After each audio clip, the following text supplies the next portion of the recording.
który już powołał do wieczności i wszystkich wiernych zmarłych oddasz w wiekuistym pokoju i umieścić w towarzystwie Twoich wybranych przez Chrystusa Pana naszego.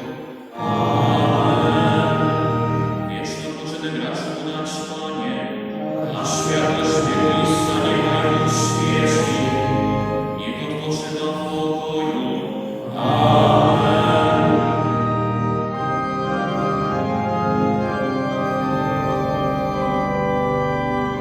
Dla zasług Syna Twego, dla boższych boleści, niech ich Twa dobra chwale niebieskiej umieści.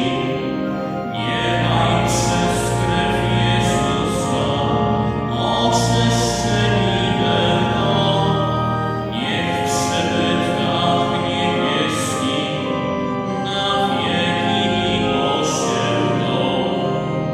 Przyjmij Syna Twojego, krzyżową ofiarę, a zgładź ich winy daruj, zasłużoną karę.